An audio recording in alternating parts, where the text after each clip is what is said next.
Bun găsit la întâlnirea noastră, la podcastul nostru, la autobiografiile noastre. Invitatul meu astăzi este Sergiu Cioiu, actorul, cântărețul, interpretul, cantautorul, omul de poezie, omul de literatură, omul de scenă și omul de prietenie. Rog să nu mă intimidez, să nu mă intimidez. Da. Sigur că da, de fapt. Le-ai făcut pe toate. Eu însumi mă consider mă consider mai degrabă un artizan. Un artizan, foarte frumos. Un artizan al cântecului, un interpret al verbelor, atunci când spun poezii. Da. Și bineînțeles că consider că modalitatea de a comunica se sprijină pe cuvinte. Și verbul mi se pare întotdeauna mai important, întrucât el aruncă acțiunea în prezent. În lumina ceea ce spui tu, știi ce îți propun? Hai să fim nonconformiști, așa cum ai fost tu o viață întreagă, o carieră întreagă, și să nu începem autobiografia cu începutul, cu copilăria, cu anii de școală. Hai să începem invers. Hai să începem cu anul 2017, când Sergiu Cioiu se întoarce din străinătate, se întoarce din lumea largă, din nou acasă și începe să cânte și începe să rostească poezie. Și e vorba de poezia marilor noștri poeți, Nichita Stănescu, Marin Sorescu, Miron Radu Paraschivescu, Romulus Vulpescu, Joe Bogdan și mulți alții. Bineînțeles. Cum a început aventura asta? Pentru că asta nu mai e o aventură de tinerețe, e o aventură de maturitate. Aventura a început cu un interviu pe care mi l-a luat o doamnă care este o femeie de carte. Așa. Un om care a lucrat în radio și care se numește Pușa Rot. Aha, este cea cu care ai semnat o carte. Acest interviu a provocat o colaborare. Excelent. La un moment dat m-am pomenit cu un mesaj foarte cald, foarte frumos, în care mi-a cerut să scriem o carte împreună. Și această carte s-a făcut și în momentul în care a trebuit să fie lansată, când editorii s-au gândit să o lanseze la București, atunci am ajuns la București, abia atunci am cunoscut-o pe Pușa Rot. Totul s-a întâmplat prin corespondență. Totul s-a întâmplat faptului că ne putem axa pe ceea ce ne oferă la ora actuală tehnologia. Tehnologia. Bineînțeles că atunci am reluat legătura cu prima soție a mea, doamna Maria Bocor. Maria Mitrache, pentru cei care s-au abonat la sălile de concert ale operei, balerina, prim solista operetei, o vedetă a dansului, o personalitate cu care am fost căsătorit o vreme de aproape 15 ani și de care mă despărțisem cu 40 de ani în urmă. O poveste extraordinară. Deci după 42 de ani ne-am reîntâlnit și bineînțeles că întâlnirea asta a provocat o nouă etapă în existența noastră, în care prietenia și dragostea, dar prietenia în mod special, și-a spus cuvântul. Și bineînțeles că dânsa s-a ocupat de promovarea acestei cărți, de lansarea acestei cărți, atât la București, cât și în unele din orașele din România. Deci aventura a început cu o carte și după aceea? După această carte au urmat, în primul rând, realizarea unor spectacole în care eu am început să fac din poezie cântec, Da. și din tot ceea ce știam, am realizat niște spectacole, așa zisul one-man show. Bineînțeles că am fost ajutat de niște tineri, între care Mircea Nicolau de la Constanța, pe care nu-l cunoșteam personal, dar care s-a ocupat foarte mult de ceea ce s-a numit la un moment dat epoca de aur a muzicii ușoare, de fapt epoca aceea în care eu am lansat un număr destul de mare, de cel puțin 30-40 de cântece, care se găsesc în radio, în cardexul de la radio, și care, unele dintre ele, sunt cântece de patrimoniu.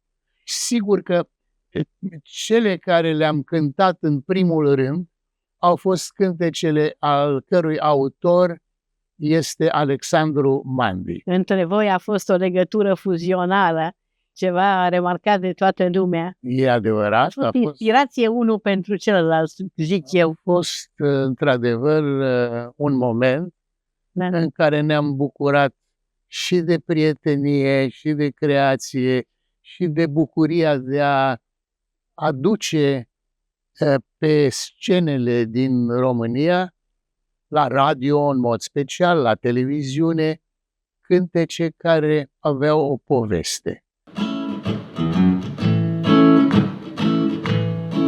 Am venit pe lume într-un secol anume, într-o zi de vacanță, fără importanță. Mă încălzeau prima oară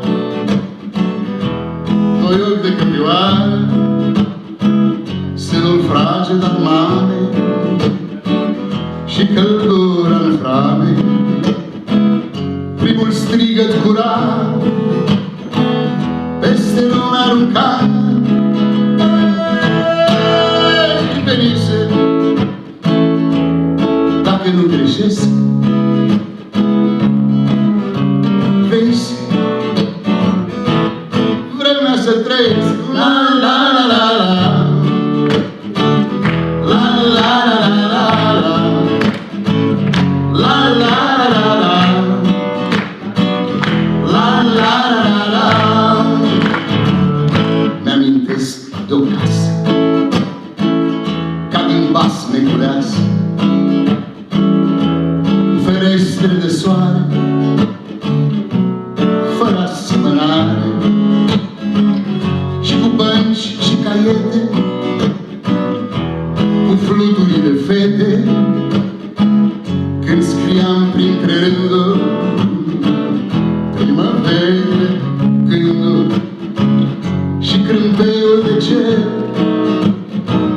și un poem veche. Venise, dacă nu greșesc, venise, vremea să citesc. La la la la la, la la la la la, la la la la la,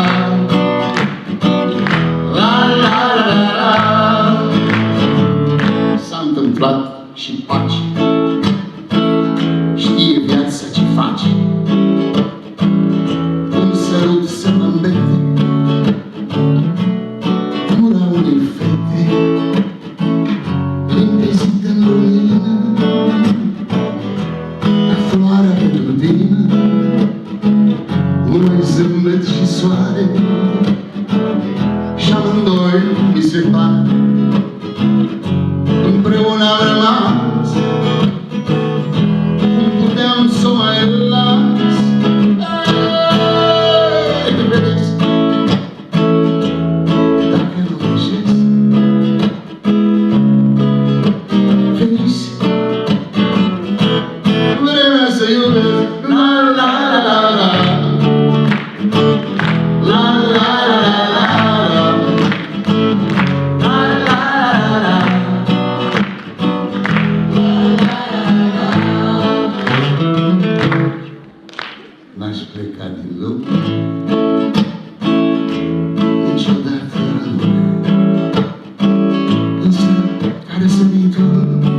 importanți și de un strigăt curat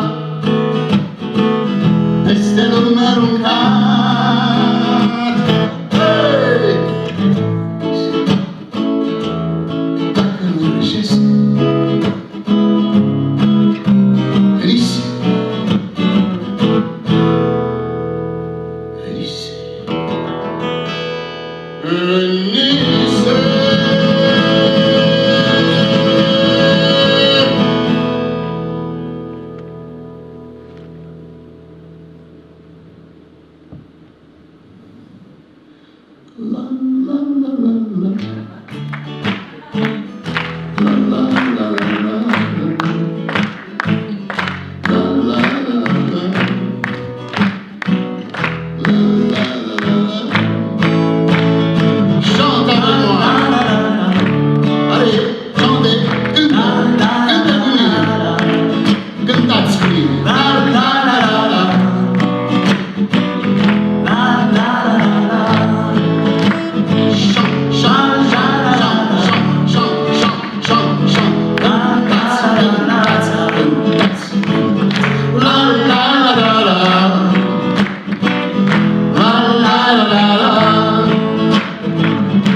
Cântece în care se întâmpla ceva, în care se cântau și sentimente fără să fie declarative, sentimente în care percepea dincolo de ceea ce se vede în general, de ceea ce se aude, ceea ce se ascultă. Pentru că, în general, un cântec este auzit, este imediat preluat, dar cântecele cu text trebuie ascultate. Bine, dar tu ești actor. Da, eu sunt actor. Hai să spunem și asta, în ești primul actor. rând sunt actor. În primul rând ești actor, da, adică e o completare între viziunea unui actor, a unui om de scenă, a unui om care știe să capteze publicul și aceea interpretului. E adevărat. Dar voi v-ați așteptat la succesul acela uriaș, Cuvântule, vânt nebun, pentru că oriunde merge pe planetă și găsești un român, românul ăla spune, Sergiu Cioiu, Vântule, vânt nebun. Da, e adevărat că așa e. Și bunicii tinerilor de astăzi țiu minte persoana mea foarte aproape de acest cântec. De altfel, pe stradă îmi spuneau Vântule, eu nu aveam încotro și la ora actuală, în orice fel de spectacol, în orice fel trebuie să de recital, nu uit să cânt cântecul Vântului și alte cântece care au fost lansate odată cu acest cântec la Mamaia. La Mamaia.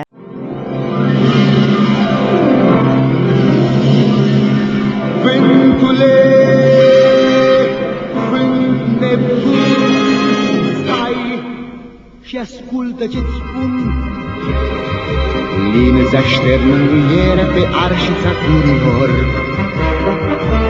Africă-ți șuă puterea în orga pădurilor. Tu risipești toată ceața din căile zorilor și întristezi dimineața cu negura norilor. Tu care faci să se lege în dragoste florile și apoi sub praf și țărânele întuneci culorile. Vântule, vânt nebun, stai și ascultă ce-ți spun. Tu faci să fluture flamuri și în ele speranțe. Care la ora actuală se face festivalul, nu știu dacă se va mai face. Am fost invitat la 60 de ani de la momentul în care au început să se creeze aceste festivaluri. 60 de ani de la primul festival de muzică ușoară de la Mamaia. Tot în perioada asta voi ați făcut împreună, îmi permit să spun, erați un duo pur și simplu, acele melodii superbe, Poarta Sărutului, Masa Tăcerii, Poarta Sărutului, Coloana fără de sfârșit, care au devenit un triptic. Da. De altfel am făcut un film.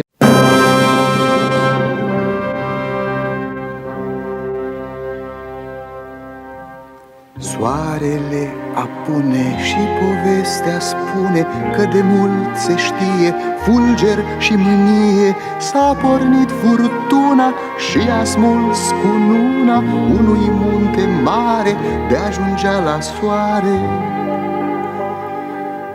Și-a rostogolit-o până a oprit-o lângă un pridvor, unde veghetor sta un vrăjitor, ochi de visător, mâini de cioplitor, mâini de cioplitor. La așa minune el a vrut, se spune, ca stânca făclie omului să-i fie prag de bucurie. Piatra o privea, gândul îi zbura când o mângâia și când îi cânta. Poarta sărutului, poarta începutului, te voi dăltui în piatră, să fii trecere și vatră, vatră caldă împătimită, poartă largă și împlinită. Fără lacăt, fără cheie, numai umbră și scânteie, scrisă în steiul nemuririi, sub pecețile iubirii. Sub pecețile iubirii. Două inimi gemene, gemene să semene, două inimi gemene, într-un cerc de cremene, într-un cerc de cremene.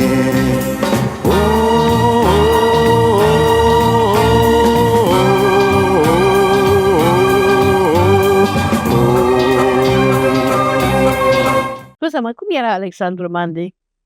Ca persoană? Era un bon om. Eu nu l-am prins. Da. Era un bon om, era modest, era prietenos. Modestia oamenilor de valoare. Era cald. Da.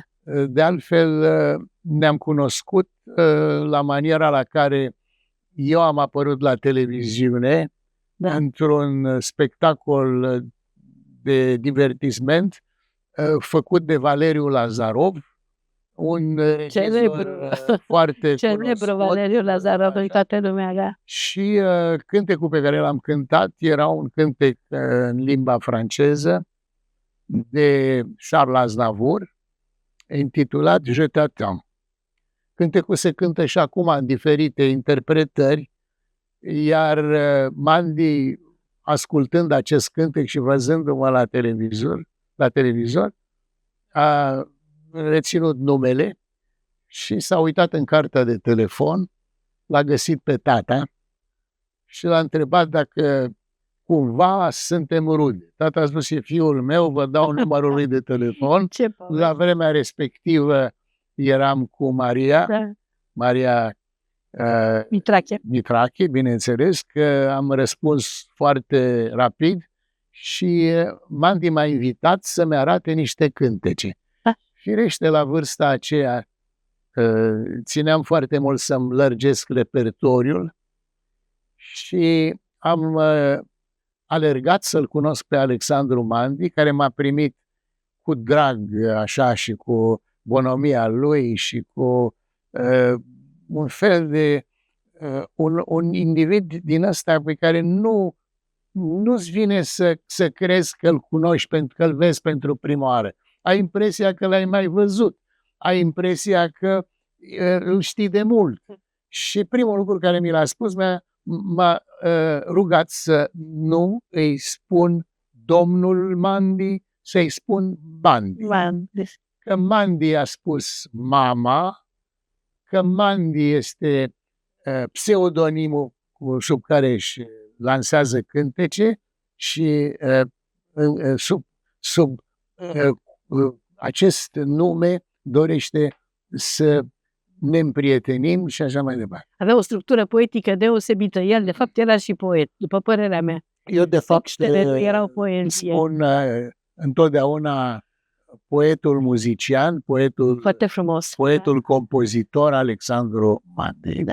Niciodată n-am spus că e textier, nu am evitat să spun că este poet, pentru că felul lui de a-și organiza textele era un text, era al poetului. Întâi și întâi își făcea poezia, își crea cântecul prin vorbele care constituiau poezia de cântat, apoi își compunea cântecul. Am asistat de nenumărate ori la momente extraordinare în care am fost unul dintre cei care am sugerat un cântec. Am sugerat, spre exemplu, cântecul Merci Becot. După ce îl văzusem pe Gilbert Becot, i-am spus, trebuie neapărat să facem un cântec, pentru că mi-a plăcut atât de mult. Simt că sunt influențat de Gilbert Becot. Și zice, dar cum să facem un cântec? Zic, uite așa, ca și cum aș vorbi cu el la telefon. Alo, Becot, mi-a plăcut cântecul ăsta, am rămas impresionat, felul arzător, vulcanic în care cânți mă influențează și aș dori să îți spun cât de tare sunt la voia acestui stil în care actorul care cântă se adresează publicului și ia publicul în universul lui. Deci Mandi era receptiv la ideile altuia, deci avea open mind. Era sigur, avea mintea deschisă și după o săptămână am văzut cântecul care nu mai era Alo Becot, era Merci Becot. Foarte frumos. Și care se referea la toată această pleiadă de autori, compozitori francezi care au cântat poezia și au făcut cântece cu texte care însemnau ceva. Ceva din acest stil, această capacitate de apropiere de poezie te-a influențat și în demersul următor, adică în spectacolele în care ai început să-i pui în cântec pe Nikita, pe Marie. Bineînțeles că mi-am dat seama la un moment dat că poeții noștri pot fi cântați, pot deveni cântece. Totul a plecat de la Leonard Cohen. Leonard Cohen fiind un cantautor de mare circulație, extrem de iubit în Canada, și el a început scriind poezii pe care și le citea în public. Și la un moment dat și-a dat seama că dacă aceste cântece, dacă aceste poezii ar deveni cântece, ar putea să aibă o mai mare circulație. Și așa s-a întâmplat că a început să scrie cântece, întâlnindu-se cu alți autori, cantautori, în special compozitori în America, și a început să își confecționeze niște superbe cântece din poeziile care îl... Ceea ce este interesant e faptul că tu ai un public format din cei care te țin minte de când erau și ei tineri, să zicem, sau copii, sau mă rog, dar ai un public nou, un public care nu l-a cunoscut pe Sergiu Cioiu din anii 70, un public care îl descoperă acum și care se apropie cu ajutorul lui Sergiu Cioiu de pagini de poezie remarcabile. Aș dori foarte Mi se pare extraordinar asta. Aș dori Aici să-ți dăm o medalie. aș dori să am cât mai mulți, Da? cât mai mult tineret la spectacolele mele. Am fost la spectacolele Sigur. tale și am văzut oameni Sigur că au început să vină, au început să... Însă, ceea ce este greu de înțeles este faptul că la ora actuală este greu să faci spectacole de unul singur, este greu să ai lângă tine un grup de muzicieni, de instrumentiști foarte buni. Și bineînțeles că faci eforturi să poți să rezolvi această problemă și am avut norocul cu prietenia mea cu Nicu Arifandis, care este un mare întreprinzător, un cantautor excepțional pe care îl admir. profund original și succes, da. Un compozitor care a reușit să scrie muzică la foarte multe spectacole de teatru. Da. Și care, la momentul oportun, mi-a oferit posibilitatea să lucrez cu unii din muzicienii lui, în special cu unul dintre ei, un pianist excepțional, și încetul cu încetul s-au adunat și alți muzicieni cu care am reușit să fac spectacole. Publicul care vă aplaudă și care vine și care este încântat și căruia îi rămân în minte versuri surprinzătoare. Eu sunt sigură că Miron Radu Paraschivescu nu e un poet citit de noua generație. Totuși tu ai reușit asta. Sau Romulus Vulpescu sau mai știu eu care. Publicul ăsta nu are de unde să știe cât de greu vă este vouă, dincolo de scenă, pentru punerea în pagina acestui tip de spectacol original, cu totul deosebit, nesusținut de mai nimeni, cum să spun, ca un cavaler luminos care apare într-o lume care mai degrabă este supus altor rigori. Este foarte adevărat, dar în momentul în care un actor care cochetează cu compoziția și face cântece, reușește să convingă niște muzicieni, niște instrumentiști excepționali, care pe lângă faptul că sunt instrumentiști, sunt și aranjări, sunt oameni care cunosc atât de bine meseria, încât ei devin imediat un fel de prieteni care ajută la desăvârșirea unor spectacole, a unor cântece, a unor aranjamente, lucru rar. Există oameni care din capul locului sunt deschiși a colabora cu actori care cântă. Și eu sunt unul dintre ei și am avut norocul să mă bucur de prietenia acestor oameni. De-al l-a evocat adineaori pe Lazarov, care, mă rog, a însemnat foarte mult pentru televiziunea română, probabil pe Alexandru Bocăneț. Venind încoace în mașină, am vorbit despre Ioana Bogdan. Da. Prietena noastră, care a fost realizator de televiziune.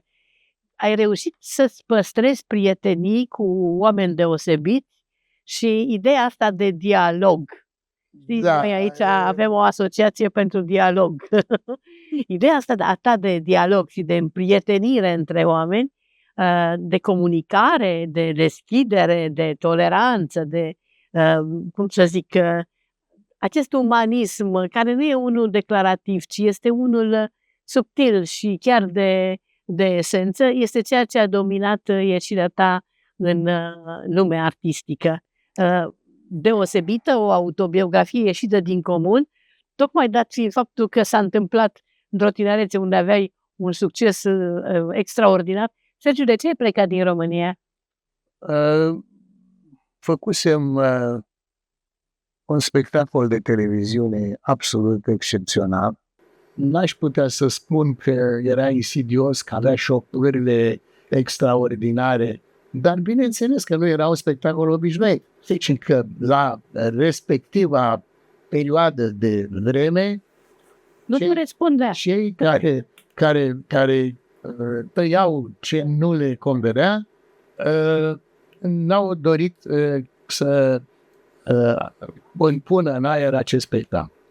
Deci, cu toate că acest spectacol a fost realizat la un mod cât se poate de profesional, cu toate că s-au cheltuit bani, orchestra lui Dan Stoian, cu care am colaborat, a fost invitată pe platou.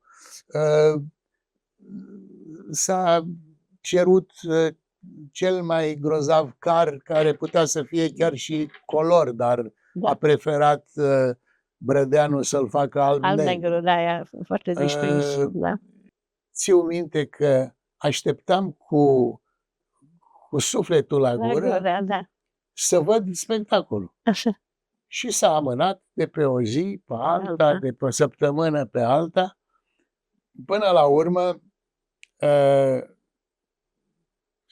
am fost cu atât mai vexat cu cât Tudor Vornicu a venit la teatru foarte mic, unde eu am făcut spectacolul ăsta la public, cu public, l-a filmat cel puțin secvențe din spectacol, nici măcar ce a filmat Vornicu n-a apărut la televizor. Deci, decepția a fost uriașă și domina faptul că deja cenzura termina. Și bineînțeles că am făcut tot ce e normal să faci când vrei neapărat să faci ceva, reușești în orice epocă. Așa că am reușit să plec din România, să am o chemare să fiu profesor sau regizor în Spania, la un teatru, la o trupă de teatru spaniolă și bineînțeles că am reușit să ajung în Franța. Deci trebuia să ajung în Las Palmas, pentru că trupa asta era Teatro Libere de Las Palmas, o trupă în Las Palmas, dar ca să ajung la Las Palmas am ajuns la Paris. La Paris am rămas, am telefonat prietenului meu care era vicepreședintele acestei trupe, i-am spus că trebuie neapărat să îmi dea o scrisoare ca să pot să reziliez contractul pe care îl făcusem cu Agenția de Impresariat Artistic. Și din România? Din România. Aria. Da, Aria. Bineînțeles că pentru ca să plec a trebuit să fac un contract cu Aria, dar contractul a venit și la Aria, dar a venit și la Ambasada Spaniei. Ori eu am primit această invitație de la cel care era funcționar de ambasadă, care mi-a dat chestia asta venită din Las Palmas, din Las Palmas, și m-am dus cu hârtia la Aria. Deci ei nu au putut să refuze acest contract. Așa am ajuns la Paris. Interesant. Da. Și la Paris, bineînțeles că am reușit să primesc o scrisoare care să mă facă să reziliez contractul și cu asta am terminat. Da. Au fost ani interesanți, poate că au fost ani și grei. Te-ai confruntat cu alte societăți, ai văzut altfel de muzică. Ce mi se pare mie interesant este faptul că au trecut niște ani, ai cunoscut niște oameni, ai ascultat muzică, ai scris în continuare, ai un fiu care este muzician și până la urmă, printr-o conjunctură fericită, te-ai întors la noi ca să ne bucuri cu aceste cântece, aceste Am constatat, ca și Florin Piersic, de altfel, cu care sunt prieten și care m-a influențat când am luat drumul teatrului și am intrat în Institutul de Teatru. Au fost niște oameni care m-au ghidat, între care și Florin Piersic. Dacă nu greșesc, veniți. La la la la la la la la la la la la la la la la. S-a întâmplat și face, știe viața ce face. Un sărut să învete gura unei fete, limpezită în lumină, ca floarea de tulpiță. Noi sunteți și soare, și amândoi mi se pare, împreună. Și apropo de turneele astea în străinătate, în America, în Canada, și nici Florin nu era mulțumit, pentru că publicul românesc din străinătate nu este întotdeauna un public care se bucură de o anumită calitate, să zic așa, o anumită calitate profesională. Ei, cel puțin în perioada respectivă, se obișnuiseră cu ce vedeau la televizor aici. Sigur că da. Ori, în momentul, nu puteau să fie deschis la ceva nou și la ceva nou. Sigur, acum lucrurile s-au mai schimbat. Lucrurile s-au mai schimbat, au venit și altfel de... Bine, au și plecat foarte mulți români din România și însă, nu se poate compara. Vorbim de o perioadă de început. Încetul cu încetul lucrurile s-au rezolvat. Eu însumi am adus în Canada spectacole interesante. Unul dintre ele cu Olga Tudorache, pe care l-am făcut la Montreal, care a avut un succes uriaș, absolut fantastică. Dar Canada este deschisă pentru spațiul canadian cultural, este deschis totuși pentru lucrurile de calitate. Sigur, depinde unde faci un spectacol. Eu am dorit să fac spectacole la săli de teatru. Și cu Piersic și cu Olga Tudorache am făcut spectacole la săli importante. Deci tu ai făcut totuși o activitate și de impresariat? Da, am încercat, dar am încercat. Adică i-ai ajutat n-aș putea prietenii din țară. Da, n-aș putea să spun că am fost un impresar. Am fost un coleg care am vrut să fac niște spectacole. Am făcut un spectacol cu Caramitru și cu Ovidiu Iuliu Moldovan și cu Valeria Seciu, un spectacol Eminescu important, care a avut trecere, a avut mare succes. Am făcut un spectacol în care l-am adus pe Florin și am făcut turneu cu el și în America. Am făcut spectacole de unul singur. Am jucat la Toronto, la Montreal, la Ottawa. Am reușit chiar să pun în scenă împreună cu o colegă regizoare din Ottawa, Steaua fără nume. Care era în traducere în engleză. Deci tu făceai de unul singur, din pasiune, din altruism, din drag de cultură, ceea ce ar fi trebuit să facă niște instituții culturale ale am statului. făcut tot ceea ce am crezut că este posibil să fac. Am jucat și niște filme, Da. jucam rolul unui rus, așa. La un moment dat cineva a vrut să mă pună în scenă să joc într-un Cehov și în calitatea lui de regizor mi-a cerut să joc cu accent rusesc. Da.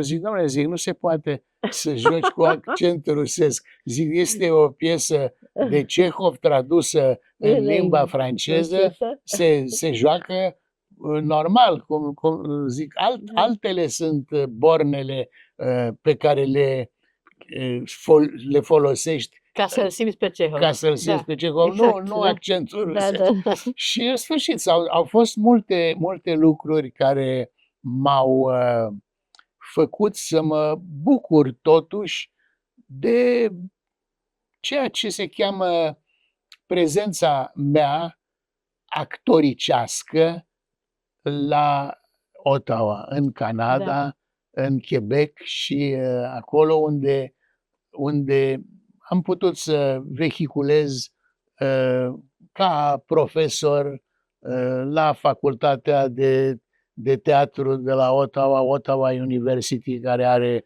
un departament de teatru, la una dintre sălile care sunt pentru cei care sunt amatori, dar, mă rog, niște amatori care funcționează destul de profesional. Și am făcut cu ei spectacole. Am reușit să mă fac mai cunoscut prin ceea ce se cheamă a fi profesor de actorie sau coach. Da. Am făcut spectacol și am avut plăcerea să am niște ateliere la Ottawa University cu studenți care, mă rog, vreau să facă teatru. Dar ce interesant este că după toată lista asta de orașe internaționale și nume, ți-a fost drag să te întorci în România și să mergi în niște orașe mai micuțe pentru un public poate de nișă și să te bucuri de succesul sărilor din micile orașe din România. Asta mi se pare foarte frumos. M-am bucurat, mă bucur în continuare. Da. Și m-am bucurat și de Teatrul Național, unde am reușit să asta fac... era normal, ca să zic așa. Am reușit să fac acest spectacol intitulat Recitindul pe Nikita, spectacol care a avut succes, pe care l-am făcut și la Teatrul Dramaturgilor, l-am făcut și la Teatrul Toma Caragiu în Ploiești. Adică activitatea mea în România, ceea ce se întâmplă din 2017 încoace, se datorează prieteniei și felului în care am fost primit de Maria Mitrache, prima mea soție, care s-a ocupat de mine, s-a ocupat de spectacolele mele, mi-a oferit o placă turnantă din care eu am putut să izbucnesc, să fac recitaluri aici și acolo, la Sala Dales, la sala Teatrelii, bineînțeles, la teatrul acesta al dramaturgilor și la alte teatre din țară, la Teatrul Național din Craiova și la Cluj, unde am avut o primire extraordinară. Adică am avut un noroc extraordinar care a fundamentat prezența mea în România prin Maria Mitrache, prima mea soție. Are o tenacitate și un bun gust și un devotament și în același timp o căldură în tot ceea ce face. Maria Mitrache este un foarte bun coach și știe să îmi creeze un fel de limită care este foarte necesară în momentul în care spui poezie. Nu trebuie să te arunci, nu trebuie să-ți utilizezi toate mijloacele. Nu poți să le utilizezi pe toate în momentul în care cel mai important lucru în domeniul în care tu te afli pe scenă în fața unui public este gândul. Este gândul.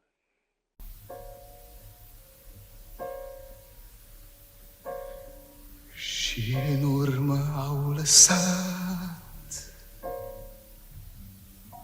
semnul drumului urcat, stâlp făcut din azi și ieri, cu sfârșitul nicăieri.